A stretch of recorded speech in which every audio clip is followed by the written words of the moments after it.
All right. Well, welcome, guys. We got FettiWop today. Going to be talking about doing a day in the life of a pen tester. So feel free to kick it off. Awesome. Hey, thanks for having me. It's an honor to be here and speak on the day in the life of pen testing specifically.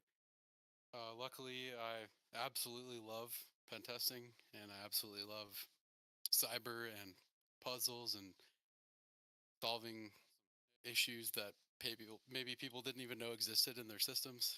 That's one of my favorite things. As we already kind of discussed here before we kicked off the recording, I love talking, and it definitely shows when I have to do scoping calls and sales and stuff like that.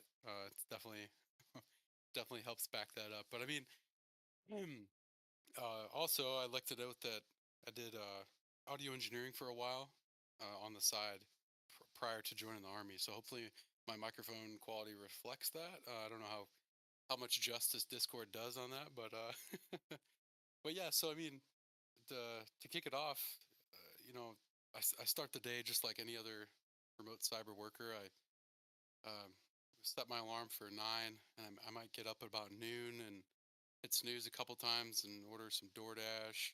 Maybe go back to sleep until it arrives. Wake up, watch some Netflix, and eat my DoorDash. Ask Chat GPT to generate some 0 days. Check my email, run some Nessus scans, and send off the raw Nessa scans to the client. That's pretty much it. No, I'm just kidding. Uh, no, but I coming from the military. I like to keep my mornings a little more disciplined, and I make sure to get up at a minimum, the earliest 5:30, 6:30 if it's if it was a long night. Let's say I was up pretty late doing a test or finishing up some reports. uh, Make sure to get my morning workout in and get some caffeine going. The whole morning workout thing kind of stuck with me from the army, um, so it's kind of hard to break away from that. And I also am generally a heavier person, so if I if I cut out my physical activity, the weight will pack on rather quickly. But yeah, so once I get that going, I mean, it pretty much depends on what's going on in terms of my daily, pen test activities. Just being a pen tester, specifically, I mean, if there's ongoing engagements, it depends on what kind of environments we're working in. Depending on if I personally don't like to let scans run overnight unless I absolutely have to, and if that's the case, then I'll set up some type of alert system, so shoots out an email when it's done, or if something goes wrong. Uh, you know, I don't want to cause any issues in a client's environment when I'm not directly in front of my monitor to stop it, immediately. That's worst case scenario for me. Knock on wood, that hasn't happened yet. But yeah, like I said, depending on if there's an engagement ongoing, if there is, uh, I'll kind of reassociate myself the first hour or two of the day, uh, you know, checking my schedule, making sure nothing's conflicting, uh, setting up meetings if they need to go. It might be tailoring up reports, making sure they look good and presentable, and um, going through, reading them maybe 20 times to make sure I didn't misspell the client's name, stuff like that. Just crossing the T's, dotting the I's on reports. Uh, you know, uh, could be editing screenshots to make sure there's no information that would expose the client's systems that they don't absolutely need to see, in terms of proof of findings or stuff like that. All that kind of stuff rolls back into reporting, and that's like, I would say, the majority of pen testing is revolves around having good communication and good writing skills is number one, I would say. And I've heard it quite a few times around the industry, is like, we would rather have somebody who has never pen tested and doesn't even know, what a 0 day is. And if they can write well and communicate well, we can train them to be a pen tester, and they can get the certificates if they're needed for whatever it may be. So reporting is number one, writing number one, communication number one. If you know, you can't have three number ones, but I mean, I guess I would say in pen testing you do. uh, Next to that, I mean, in between all of that kind of meetings and scheduling and stuff like that, you know, always checking on the status of like pending projects that are kind of in the pipeline coming through, and whether that means preparing and writing a statement of work, or just researching the client themselves before you meet with them to kind of discuss their environment and their asks and their needs that they're looking for. Because it's, and I'll kind of get into this towards the ending here if we get some time. But on the things I often see is a miscommunication, or let's say just so many different ideas and definitions behind like a single word, like pen testing, for example. Getting that clear in the air with that is super important too. And you know, we'll have some clients, we'll meet with some clients, and they'll say they want a pen test, and then 20 minutes in, they through their communication with us, they're realizing, oh, you know what? Actually, I think I want more of like a red team, um, and I want, or maybe I even want a purple team because I want to see, you know, how our security system's working, or how our SOC reacts to a certain type of incident or attack. 1 second here, I need to take a drink.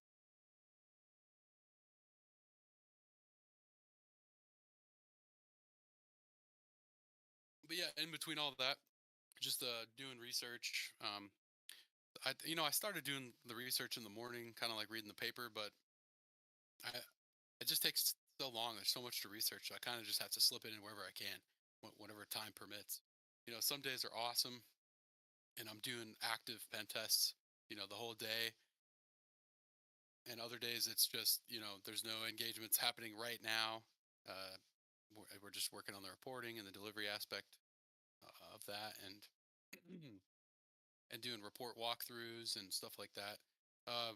Live replays. The day can be filled so quickly when it comes to the so many different aspects here. There's like scoping calls and stuff, kickoff calls, all that kind of stuff. And I try to keep this whole bucket of things, if I can, between the beginning of my day and then around when I start eating lunch. Um, that's the best workflow for me.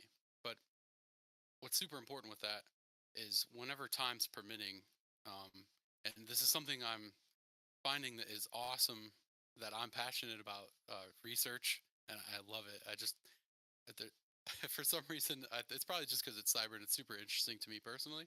But I could research a single topic and dive down a rabbit hole for hours and hours, and time would fly by, and my wife needs to come and let me know, hey, you know, what are you doing? You done working or what? Before I know it, it's 6 p.m.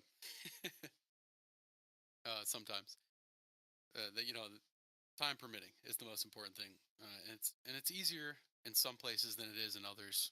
Um, I've definitely found that, you know, talking amongst other pen testers, kind of in the industry, some workplaces are just so slammed constantly. They will have to rotate guys through, where it's like one guy is doing pen tests, like that's all he's doing. He's just doing hands-on keyboard stuff.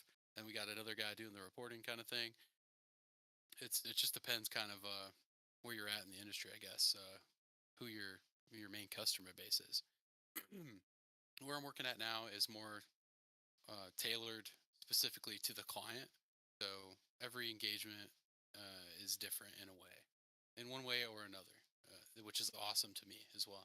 It keeps the engagements fresh, keeps the report writing a little more fresh to me.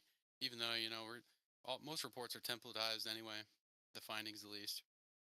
Um, but yeah, I like keeping it. I mean, that's just something that feels great to me personally. And I see. I mean, I've talked to a few people, and it's really easy to get burnout, and cyber burnout is something that's, I think, every cyber influencer ever has talked about. Uh, and I mean, I've been pretty deep into it for about a year straight, and I think I got a good balance going.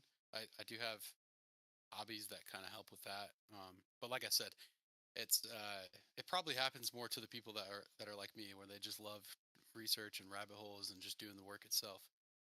You can really let time run away from you, uh, and end up doing it for way too long and easily burn out. I could definitely see that. But luckily, I have my lovely wife, who it reminds me, hey, and my lovely 2-year-old daughter. They're both definitely reminding me by the time the end of the workday usually ends.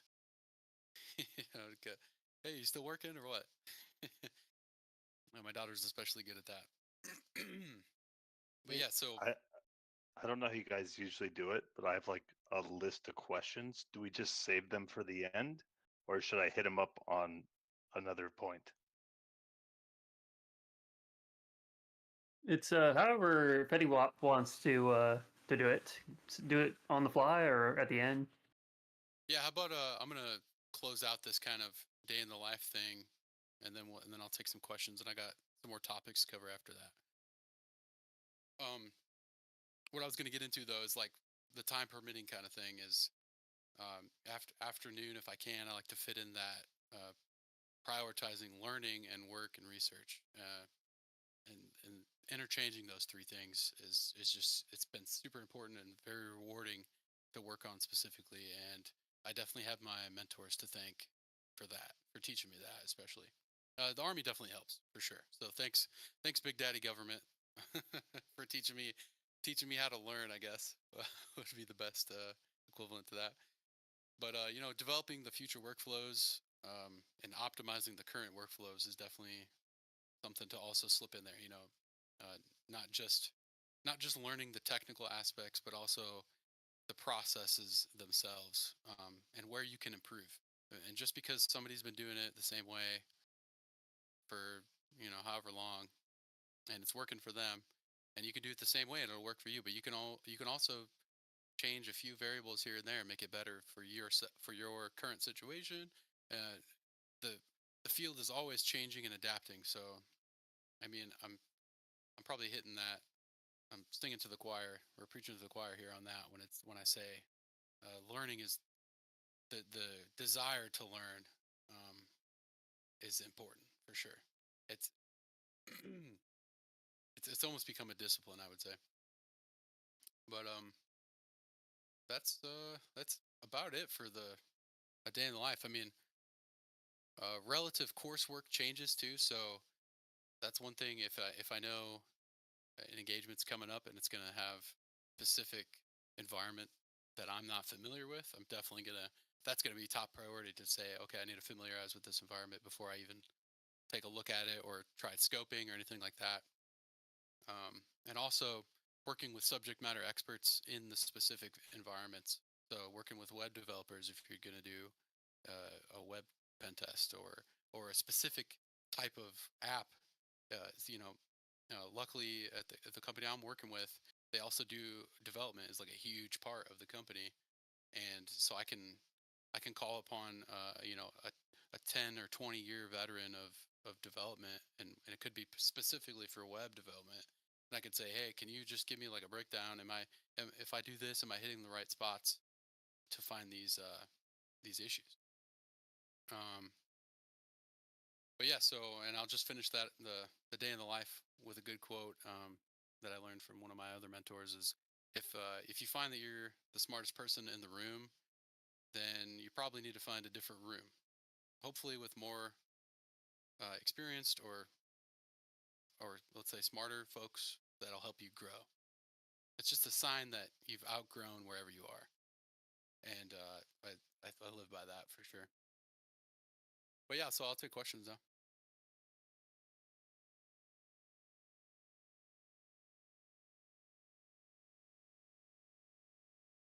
Let Echo go first. I always have questions, but yeah, was it Echo? Were you the one that had questions? Yeah. Yeah, that was me. Yeah, I'll let you go first, It, man. mine was let's hit the what do they call it? Glacier points, ice points, something. What's the tops? Sorry, the whatever the tops is. Tip Documenting of an your iceberg. SOPs. Tip of the iceberg. Thank you. The tips. The tips. You know, when you just want to hit the tips of something. Uh, anyway, uh, what are you using for your documenting, and do you have a list of your SOPs for documenting? Oh, when you say documenting, in what regard? Your reporting, Oh yeah, okay. like as you go throughout everything. I mean, you have your client side and you give them their whole spiel of everything you should do, but as you're going throughout all of your findings and you're like, oh, that's cool, you're grabbing screenshots, what tools are you using to grab your screenshots and to keep track of what you've done and what you don't need to do again? Of course, okay. So it depends. So if it's for pen testing, really you can do the same thing for both. But if I were doing a pen testing specifically, luckily I work on a Mac as my main machine, so it's just got a built-in screenshot and a screen recorder, and it's like Command Shift 4 or something, and I can select a specific spot on the screen to screenshot. And as far as like documentation on findings, if screenshots don't do it, then it's, I'm sure everyone here has probably watched a John Hammond video where he kind of walks through a CTF or reverse engineering a malware or something. I'll just pull up in a mouse pad or whatever document thing is available. I'm running a VM on my Mac, so that's another aspect, I guess, to hit on. But running the VMs, you just open up a mouse pad in Kali, and that's honestly my main my main note taking uh, thing there for documentation on engagement specifically. Now for non-engagement stuff, I love Obsidian, and I'm not sponsored or anything, but it's just something that's worked well for me.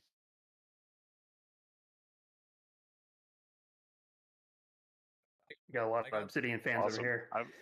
I'm typing in Obsidian right now and trying to see what keywords I need to attach to it to actually find it. Oh, Obsidian. Well, that was easy. Cool. Found it. Obsidian.md. Yeah. yeah. Well, And I figured Skyrim would come up or something crazy. We're good. another cool thing about Obsidian is they do offer the cloud-based stuff, but I have a home lab which we might have time to get into, but I just have like an SMB share, and it's encrypted, and I hold the repository there, so that way, because I'm working with Linux VMs on the home lab, then I got my main Mac workstations, and then those have VMs, and then I also have Windows, of course, which so I can sync my notes between all these different systems, so that way I can work on my desktop in the office, and I can pick up my Mac and walk into the living room and work from the same notes that way. And also keeping my things off of somebody else's computer. Which, some may just say I'm wearing a tinfoil hat on that, but maybe I'm old school.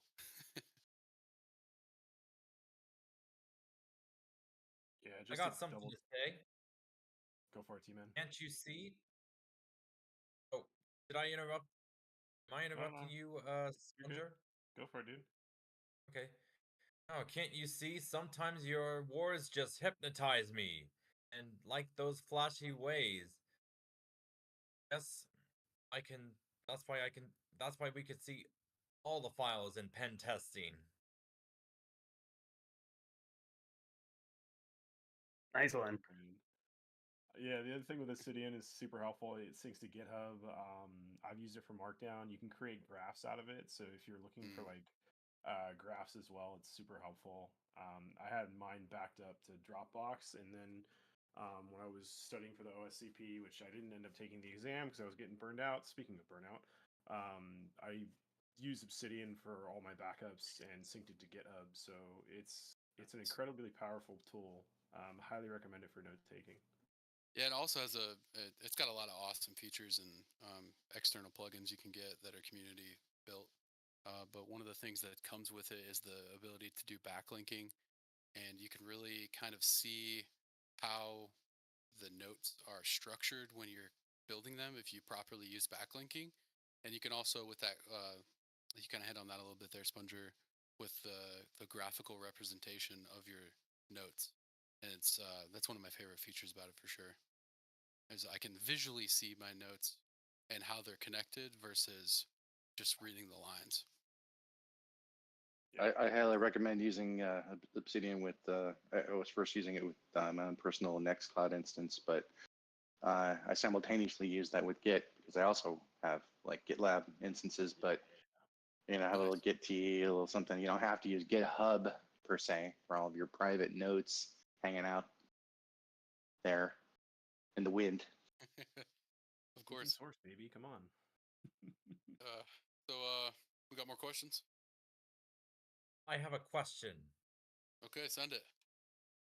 Yeah, so in the realm of pen testing, what do you do when you come across something like a 0-day threat or vulnerability and you try to get into a system and try to get into a system to help you with that 0-day vulnerability? Where do you go to find the milk and honey, so you speak, of finding what you need in order to not only hack into the system, but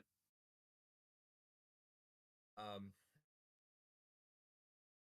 seize the 0-day? I see. Uh, Well, If that makes sense. yeah. That's that's a touchy topic because it's a little bit of a gray area, I think, as well. Like, let's say if you are in possession of the knowledge and the workflow to execute a 0-day, I mean, that's kind of like that's kind of like radioactive material. I guess would be the best comparison there. So now coming across the 0-day, that has not happened to me. And maybe one day it will, but I think I probably only come across the 0-day if I was specifically working on against one system specifically, and yeah, it hasn't happened yet. I can So kind it's of not. comment on 0 days too if you want, T-Man. Oh yeah, so I guess um that's I guess Magos. So that's not on your pathway. You have not seen it during your pen testing career pathway Correct. thus Yeah. far. Yep. So I mean, yeah, like I said, it's a touchy subject. I think with 0 days too, if you have like bug bounties and you want to report it responsibly, if you do find one, is helpful. But Yeah. yeah, I think most pen testers or most attackers don't want to burn a 0 day because they'd rather just leverage it themselves. Especially like in the criminal underground, and usually like nation states are going to be hiring those 0 days. Like when you hear it drop, like nation states don't want to burn their 0 days. When you're talking about like threat actors, they don't want to burn them because then everybody else knows about them. And then the employer can patch, or whoever that 0 days affecting can patch. So yeah, I think it's definitely an interesting subject. Yes. But I think a lot of pen testers, like 0 days aren't just like common like everybody thinks they are. Like when you watch the movie Hackers, it's like, oh, I found this sweet 0 day. It's not necessarily how it works. If you do find one, you could do like report it responsibly, but then there's like an ethical side to it as well, Mhm. which Yeah, I think luckily, is. oh, sorry, I didn't cut you off. No, you're good. Go for it. I was just gonna say, luckily I'm not on the dark side. So if I Yeah. was to run into a 0-day, of course, it would be promptly reported to the manufacturer or the source. That's one of those things you got to learn in your career, man. You got to monetize that skill set. So I I see mean, that. yeah, there's definitely, so if there is a bug bounty program, like let's say, I think Apple is one of the bigger ones when it comes to that. You find a 0-click 0-day, um, that's like $1 million, I'm pretty sure, right there. So, for example, that Apple's the top of the food chain, though. So, Yeah, I got a question for Oh you, yeah, Petty. I'm happy to eat that apple. Yeah, Fetty, what do you specialize in? Are you more of a generalist when it comes to pen testing, or do you do like web app, Active Directory, cloud, or even like social engineering and physical? yeah, so I'm definitely more of a generalist. but my specialty would definitely be anything Active Directory, yeah, on-prem, hybrid, cloud. Nice. Have you had a lot of engagements with like Entra and Azure AD? Uh, Not a lot, and rarely it's rarely in scope.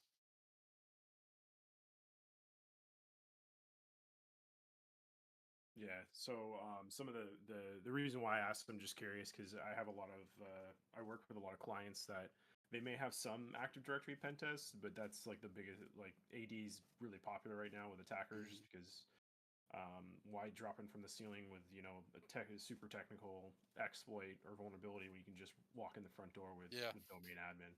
yeah. So yeah, it's usually how I like to phrase it. But I'm also curious, and the last question for me is, do you leverage like automated tooling, or is it a bit of both? Where are you building out your own tools, or maybe leveraging some of those tools from those 20-year veterans that you're doing internally? So like automated versus manual testing, which do you like more, or a bit of both? Yeah, I definitely, for pen testing specifically, I like both. And I could talk more on the tooling uh, probably after the recording. Sure. Awesome. Yeah, thank you. No problem. I got a quick question. Okay. So, what would you say, from the defender perspective, what would you say is the most successful or most beneficial thing that a defender can do to keep themselves safe? And I guess from your perspective, it would be like, what's the most frustrating thing that you run into during an engagement? Yeah. Okay. That's a good one. I would say they're pretty on point when they say get CrowdStrike on there. Uh, as much I think because I don't like CrowdStrike so much, that is a good sign that it's a good protection system.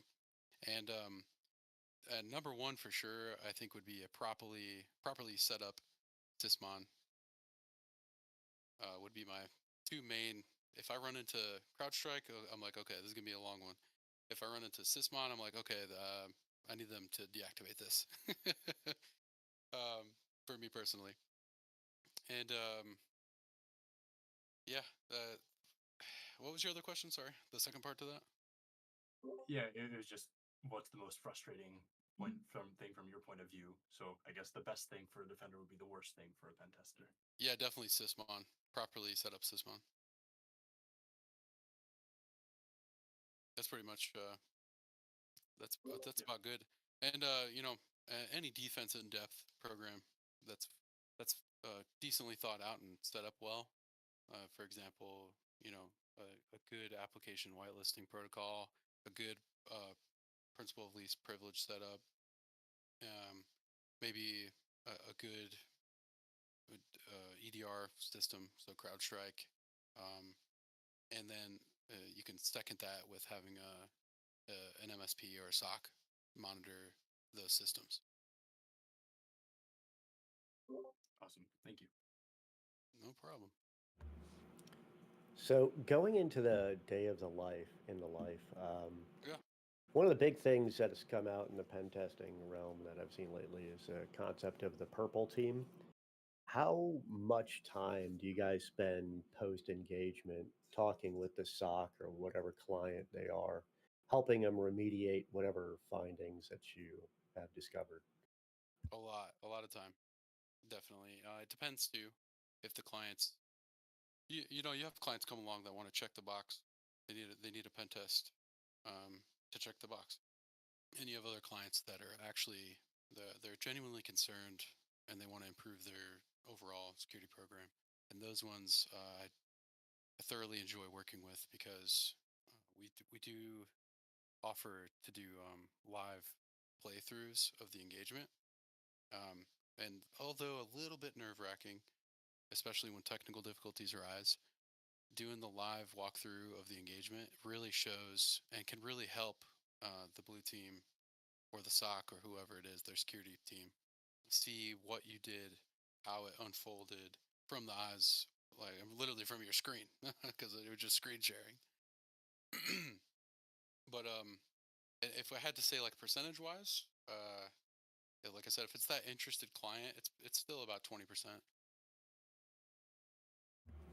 Gotcha. Cool, man. Thanks. No problem. So I got a question for you.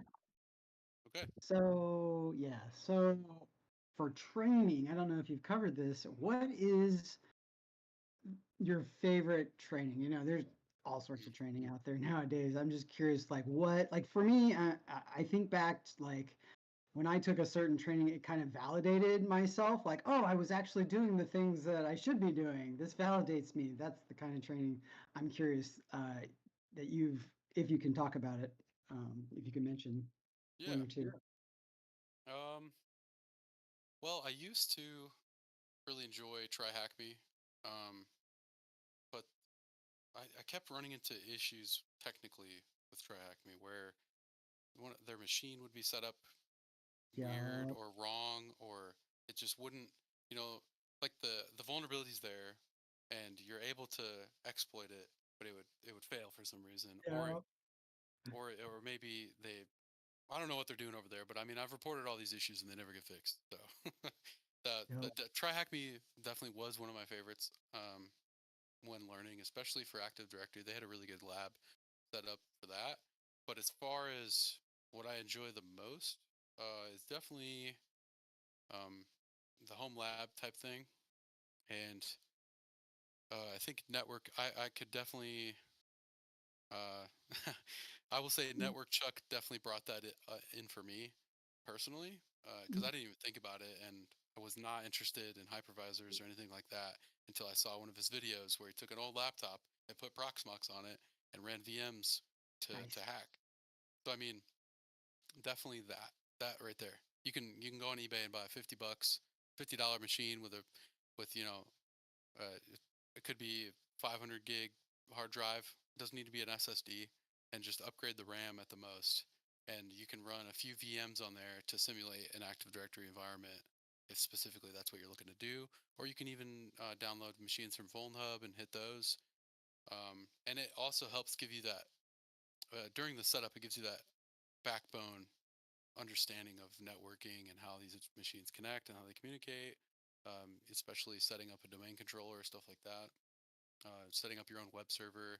And then you could take it to the next level if you also start implementing your own EDR agents and CM. Nice. All right. To follow on to that, you said EDR. Is there like a free trial of EDRs? I can't seem to find any like really So like commercial grade versions. I can't speak 100% on how good it is, but I can say it was very easy to throw a Waza, or however you say it, Wazoo, WAZUH instance up on the hypervisor, and then throw agents on machines to then test against.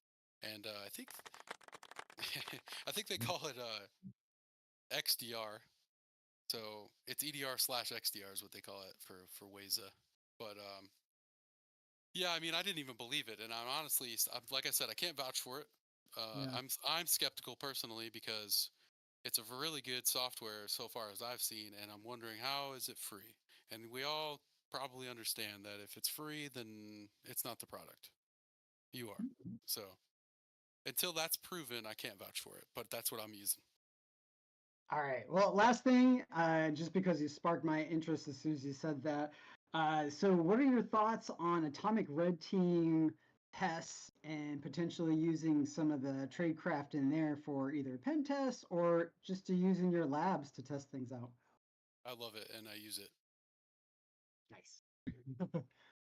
Atomic Red Team is amazing, and the fact that it's open source is even better. And on top of that, it's really good to get those organizations that have never had a pen test.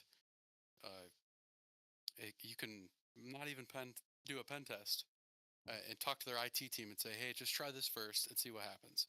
And you're not wasting their time. You're not wasting their money. You're helping them. And that will definitely bring them back. Nice. Cool. All right. Thank you. Of course. I got a couple good questions for you. Okay. How many hours are you saying you're typically working per week on average? Mm.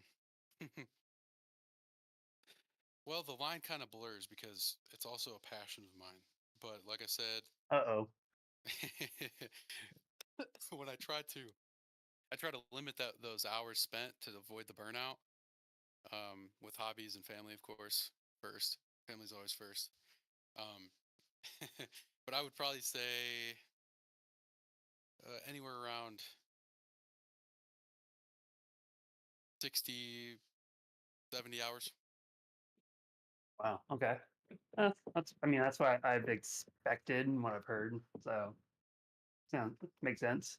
Yeah, and I would say for sure, if it wasn't a passion of mine, I could do it with 40. Okay. Okay. So you say like on average, a typical person could get away with a 40-hour work week being a pen tester, at least in your Yeah, also, position or of course, yeah, it depends on the organization as well, because others, some are better than others.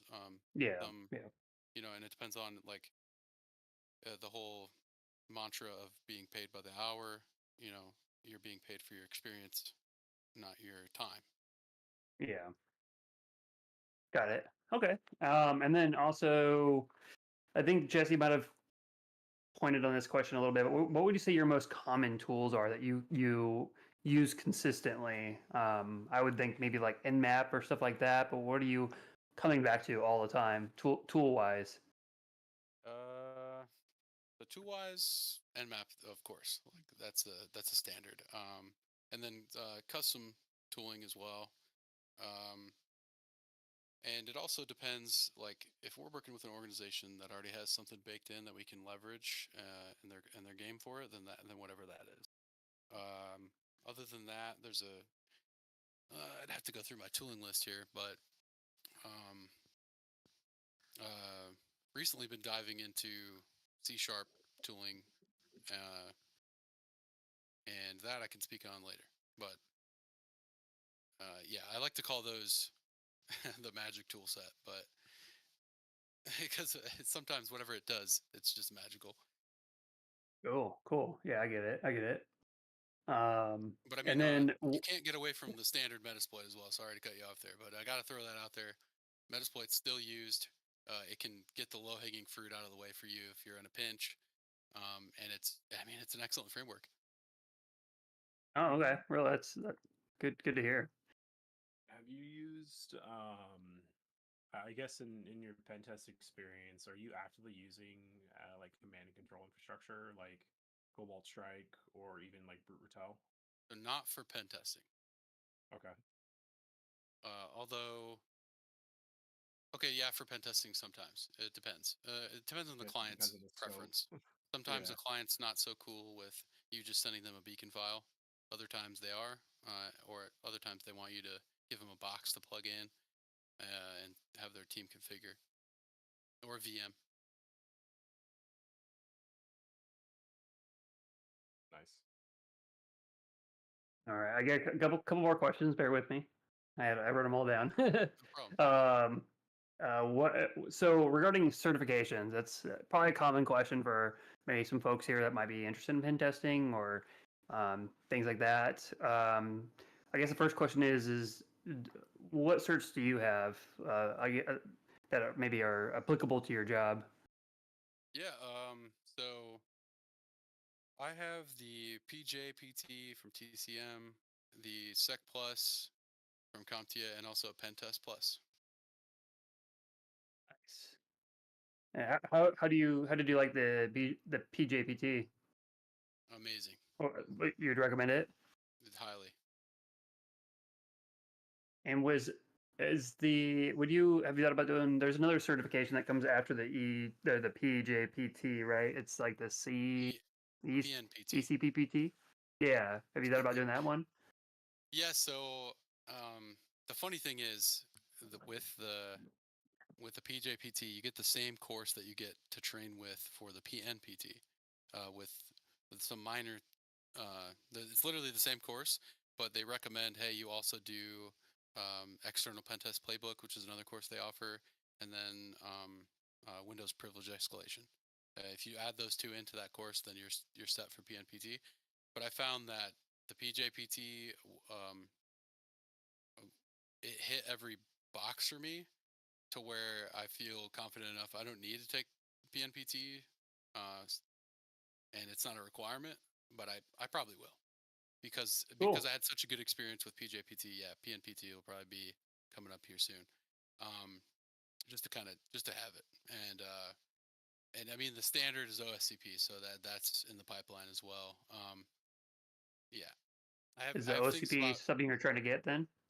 Well, I'm mixed feelings about OSCP just because of the tactics employed by OffSec, and that's all I'll say on that.